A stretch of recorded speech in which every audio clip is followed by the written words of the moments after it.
हमें तो अपनों ने लूटा, गैरों में कहाँ दम था। मेरी कश्ती वहां डूबी जहां पानी बहुत कम था। Pakistan versus Bangladesh second test match के तीसरे दिन के अख्ताम पर ये मनचला शेर पाकिस्तान क्रिकेट टीम के अंदर बिल्कुल फिट होता हुआ नजर आ रहा है। क्योंकि आज जब पाकिस्तान ने जनाब दिन का आगाज किया और पाकिस्तान चूंकि बॉलिंग कर रहा था, तो पहले सेशन के अंदर और पहले सेशन के भी पहला जो आधा घंटा था उसके अंदर पाकिस्तान के जो बॉलर्स हैं उन्होंने तबाही मचा कर रख दी। बांग्लादेश को नाकू चने चबवा दिए। बांग्लादेश की ऐसे ठुकाई की कि लगा कि शायद आज पाकिस्तान बांग्लादेश को जो क्रिकेट का सबक है वो पढ़ा देगा। लेकिन जैसे ही पहला आधा घंटा गुजरा, उसके बाद मेहदी हसन मिराज ने जो काउंटर अटैक किया और फिर उनको जनाब काउंटर अटैक के अंदर ज्वाइन किया लिटन दास ने, और फिर दोनों ने पाकिस्तानी बॉलर्स का वो भरता बनाया जो कोई भी क्रिकेट शायक जो है वो दिन के आगाज पर एक्सपेक्ट नहीं कर रहा था।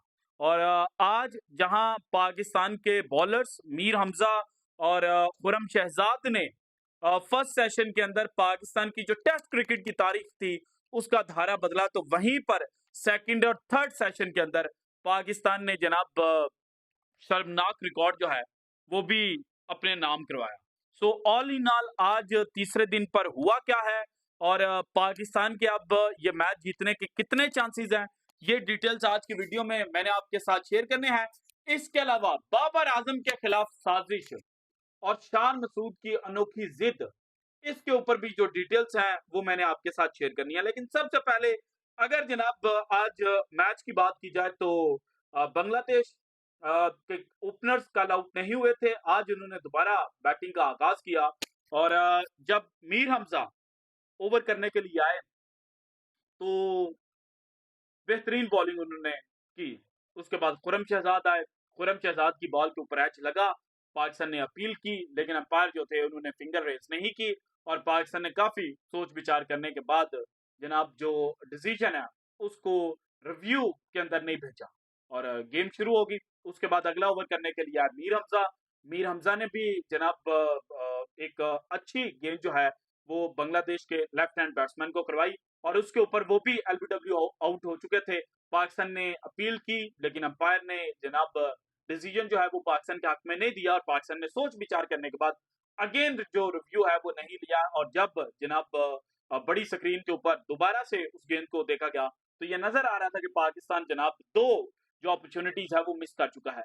लेकिन फिर जनाब खुरम शहजाद जब ओवर करने के लिए आए तो उन्होंने जनाब आते साथ ही जो जाकिर हसन है उनकी विकेट हासिल की और जाकिर के बाद फिर शादमान इस्लाम जो हैं वो गए। शादमान इस्लाम के बाद नजमुल हसन शांतो, मोमिनुल हक, मुशफिकुर रहीम और शकीबुल हसन जो हैं ये जनाब जब आउट हुए तो 26 के ऊपर 6 बांग्लादेश के खिलाड़ी आउट हो चुके थे और फिर लग रहा था कि पाकिस्तान जो है वो जनाब बांग्लादेश को बड़ी जल्दी पकड़ लेगा क्योंकि पाकिस्तान ने फर्स्ट इनिंग के अंदर 274 रन किए थे और चूंकि इस मैच का जो पहला दिन है वो बारिश की नजर हो चुका था और फॉलो ऑन करने के लिए 150 से जनाब जो मार्जिन था वो बन रहा था और 124 का एग्जैक्ट मार्जिन निकल रहा था। तो ये चांस पैदा होगा कि पाकिस्तान जो है वो फॉलो ऑन करवाएगा और फिर बांग्लादेश को आज दोबारा आउट कर लेंगे क्योंकि हमारे बॉलर जो हैं वो तो जनाब जो तबाही है वो फेरने के लिए आए हुए हैं। लेकिन यहीं पर जो जनाब मेहदी हसन मिराज हैं उन्होंने 2 बाउंड्रीज हिट की मीर हमजा को एक ही ओवर के अंदर और फिर यहां से बांग्लादेश जो है उसने आगे बढ़ना शुरू किया और फिर उन्होंने पीछे मुड़कर नहीं देखा और फिर पाकिस्तान की अच्छी खासी जो ठुकाई है वो की और मेहदी हसन मिराज जनाब बाद में जाकर आउट हुए 191 के ऊपर, यानी कि 26 के ऊपर पहली छठी विकेट गिरी और 7वीं विकेट जाकर बांग्लादेश की गिरी जनाब एग्जैक्ट 191 के ऊपर। इसके बाद चले चांस पैदा हुआ कि पाकिस्तान कम से कम जो जनाब 70 रन की लीड है वो हासिल कर सकता फर्स्ट इनिंग के अंदर। लेकिन फिर जनाब हमारे जो महाकप्तान हैं जिनको इंग्लिश बड़ी अच्छी आती है, शान मसूद साहब, वो बड़ी बुरी तरह से एक्सपोज हुए। जो उन्होंने फील्डिंग ली हुई थी कि लिटन कुमार दास जो हैं उनको क्रैम्प्स पड़े हुए हैं, वो सिंगल नहीं ले सकते और जो डबल है उसको जनाब डबल के अंदर वो कन्वर्ट नहीं कर सकते। लेकिन हमारे कप्तान ने कहा कि भाईजान मैंने आपके खिलाफ ऐसा प्लान तरतीब किया है कि आप हमें आज धोएँगे। और फिर जनाब बाउंड्री के ऊपर जो खिलाड़ी हैं वो लगा लिए। 4 गेंदें जनाब लिटन दास ने खेली और 2 गेंदें बाद में जनाब वो अपने जो टेल एंडर थे, उनको खिला देते और इस तरह से टेल एंडर जो है उसको भी कॉन्फिडेंस मिला कि जनाब मैं तो पाकिस्तानी बॉलर्स को खेल सकता हूँ।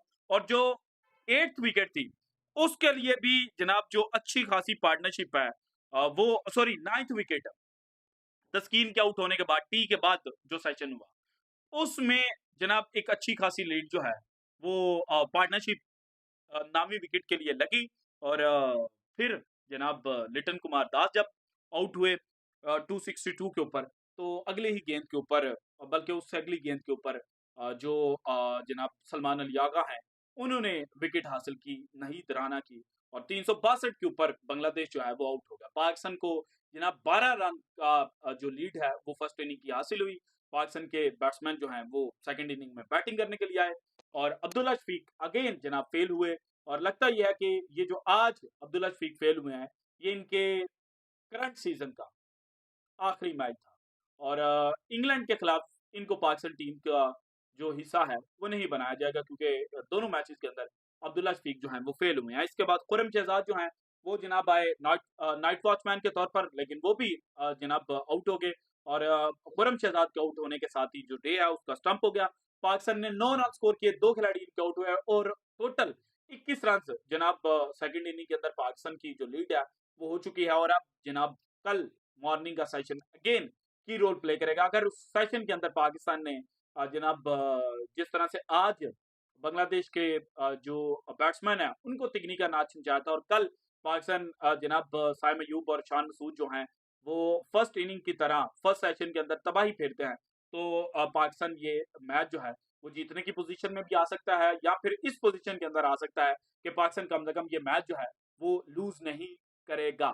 लेकिन अगर पाकिस्तान की जनाब अगेन लाइन लग गई बैट्समैनों की, तो फिर ये मैच जिस तरह से लिटन कुमार दास और मेहदी हसन मिराज ने खेला है, तो कॉन्फिडेंस तो बांग्लादेश के पास वापस आ चुका है। वो कॉन्फिडेंस जो फर्स्ट सेशन के अंदर लूज हुआ था, वो अब बिल्कुल उनके पास है और उनको पता है कि जनाब हम मैच जीत भी सकते हैं, हम मैच ड्रॉ भी कर सकते हैं और हम फंसे हुए मैच को निकाल भी सकते हैं। क्योंकि अगर आप 26 के ऊपर 6 खिलाड़ी आउट हो जाए और 7वीं विकेट आपकी जाकर गिरे 193 के ऊपर, तो फिर कॉन्फिडेंस तो आपका आसमान को छूने लग पड़ता है।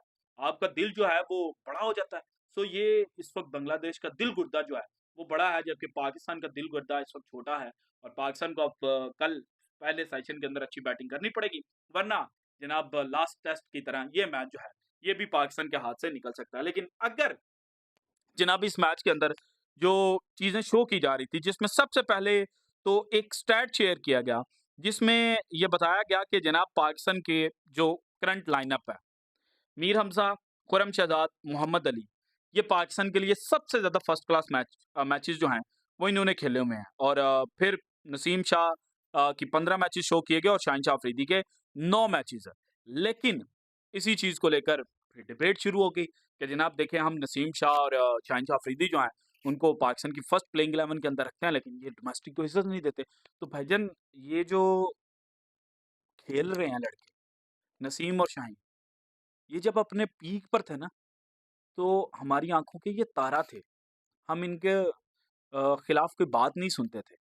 लेकिन अब जब हमें पता चला कि जनाब they are not that much fit और they are not that much dangerous right now, तो हमने कहना शुरू कर दिया कि जनाब ये डोमेस्टिक नहीं खेलते। अच्छा डोमेस्टिक खेलेंगे कब?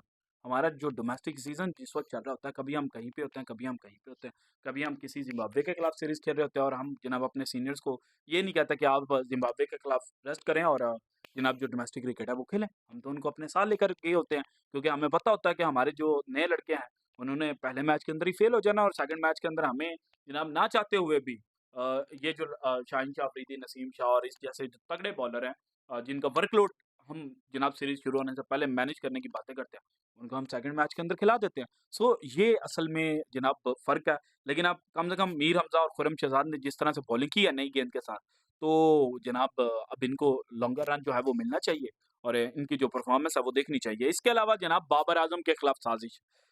बाबर आज़म के ऊपर ये तनकीद की जा लगती थी कि जनाब ये प्रेशर जो है वो दूसरी टीम के ऊपर होता है, लेकिन उसको ईज़ अप कर देते हैं।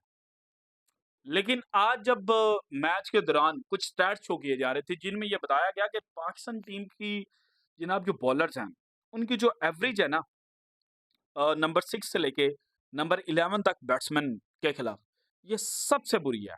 और 19 मैचेस में 28.55 की एवरेज के साथ पाकिस्तान ने रन्स दिए हैं। यानी कि 28.55 रन देने के बाद एक विकेट पाकिस्तान को मिली। तो इसमें बाबर आजम का तो कसूर नहीं है। हाँ, अगर आप ये समझते हैं कि बाबर आजम का कसूर था, तो फिर आज जो फील्डिंग शान मसूद ने ली हुई थी, उसके ऊपर भी आपको क्रिटिसिज्म करना पड़ेगा। लेकिन आप तो कहते हैं कि जनाब कप्तान कराची का है, कराची का लौंडा इस वक्त कप्तान है भाई, वो तबाही भरेगा, वो पाकिस्तान को जितवाएगा।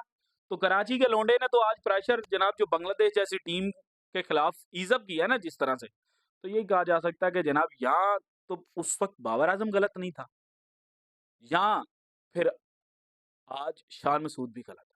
अब डिसीजन आपका है, क्योंकि बाबर आजम के खिलाफ बाबर आजम जब टीम के कप्तान थे, तो बाबर आजम कुछ भी होता था, क्रिटिसिज्म बाबर आजम के ऊपर। लेकिन अब शान मसूद ने तो आज कैच भी ड्रॉप किया। लास्ट टेस्ट मैच में जब मुशफीक का कैच छूटा था और उस वक्त जनाब जो लीड है वो बांग्लादेश को 20 रन की मिल चुकी थी, तो कहा गया कि पाकिस्तान मैच हारा ही बाबर आजम की वजह से है। तो आज जो पाकिस्तान के खिलाफ हुआ है, वो किसकी वजह से हुआ है, ये भी जरा कमेंट सेक्शन के अंदर बताइएगा। So this is it from today's episode. अगर आपको वीडियो पसंद है तो लाइक कीजिएगा, ज्यादा से ज्यादा शेयर कीजिएगा, अपनी कीमती राय का इजहार लाजमी कीजिएगा, और अगर आपने अब तक चैनल को सब्सक्राइब नहीं किया तो कर दें। शुक्रिया, अल्लाह हाफिज।